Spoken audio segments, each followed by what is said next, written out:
கண்ணியத்துக்குரியவர்களே, இந்த இரண்டு அடிப்படைகளும் பேணப்படாமல் ஆணுக்கும் பெண்ணுக்கும் திருமணம் நடந்தால் அது மிகப்பெரிய குழப்பத்தில் விடும்.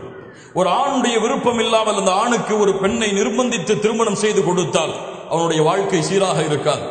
ஒரு பெண்ணுடைய சம்பந்தம் 100% இருந்து அந்த பெண்ணை ஒரு ஆணுக்கு திருமணம் முடித்து கொடுத்தால் தான் அந்த பெண்ணுடைய வாழ்க்கை மகிழ்ச்சியாக இருக்கும். அந்த பெண்ணுடைய சம்பந்தம் விருப்பம் 199% இருந்தாலும் சரி, அந்த பெண்ணுடைய வாழ்க்கை திருமணத்திற்கு பிறகு சிறந்த வாழ்க்கையாக அமையாது. இன்று இந்த மீடியாக்கள், இன்டர்நெட் யுகங்கள் எல்லாம் வளர்ந்த இந்த காலத்திலே பேஸ்புக், வாட்ஸ்அப் போன்ற இணையதளங்கள் தொடர்புகளிலே பெண்களும் ஆண்களும் விழுந்த இந்த காலத்திலே என்ன நடக்கிறது தெரியுமா? ஒரு கிராமத்திலே ஒரு வாலிபனான ஆண், ஒரு வாலிபனான பெண் இருவரும் நேசித்தார்கள். அல்லாஹ் அவர்களை பாதுகாப்பானாக. தவறுதான், நேசித்தார்கள்.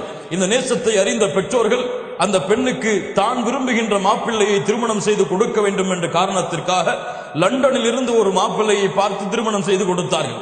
வற்புந்தித்து நிர்பந்தித்து அந்த பெண்ணை கட்டாயப்படுத்தி இவனைத்தான் நீ திருமணம் செய்து கொள்ள வேண்டும் என்று மார்க்க சட்டங்களை எல்லாம் மீறி அந்த பெண்ணை நிர்பந்தித்து திருமணம் செய்து கொடுத்தார்கள். அந்த பெண்ணும் அந்த கட்டாயத்தின் காரணமாக அந்த மணமகனை திருமணம் செய்தான். திருமணம் செய்து 2 பிள்ளைகள், 3 பிள்ளைகள் அந்த பெண்ணுக்கு பிறந்தது. பிறந்ததற்கு பிறகு பழைய வாலிபன் மீண்டும் பேஸ்புக்கிலே வருகிறான், ரிக்வெஸ்டை கொடுக்கிறான். பழைய அன்பு மீண்டும் செய்தாலால் தூண்டிவிடப்படுகிறது. இன்று அந்த பெண் அந்த ஆணை திருமணம் செய்ய வேண்டும் என்று ஒத்தை காலில் இருக்கிறாள். லா இலாஹ இல்லல்லாஹ்.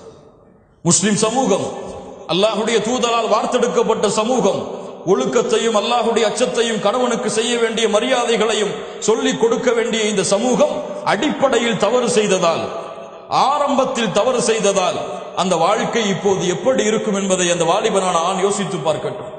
கண்ணியத்துக்குரியவர்களே, அல்லாஹுடைய தூதர் ஸல்லல்லாஹு அலைஹி வஸல்லம் அதனால் தான் பெண்ணுக்கு முழுமையான உரிமையை கொடுத்தார்கள். ஹன்சா ரலியல்லாஹு அன்ஹா அவர்கள் வந்தார்கள் அல்லாஹுடைய தூதர் முஹம்மது ரசூலுல்லாஹ் ஸல்லல்லாஹு அலைஹி வஸல்லம் அவர்களிடத்திலே, அல்லாஹுடைய தூதரை, என்னுடைய தந்தை நான் விருப்பம் இல்லாத நிலையில் எனக்கு ஒரு திருமணத்தை செய்து கொடுத்தார். எனக்கு அந்த கணவனை ஏற்றுக்கொள்ள விருப்பம் இல்லை. அல்லாஹுடைய தூதர் ஸல்லல்லாஹு அலைஹி வஸல்லம் சொன்னார்கள், உன்னுடைய பெற்றோருடைய அந்த வழிமுறைக்கு திருமணம் செய்து கொடுத்ததற்கு நீ கொஞ்சம் ஒத்துப்போ அம்மா என்று அல்லாஹுடைய தூதர் அறிவுரை சொன்னார்கள். அந்த பெண் சொன்னால், முடியாத அல்லாஹுடைய தூதரே.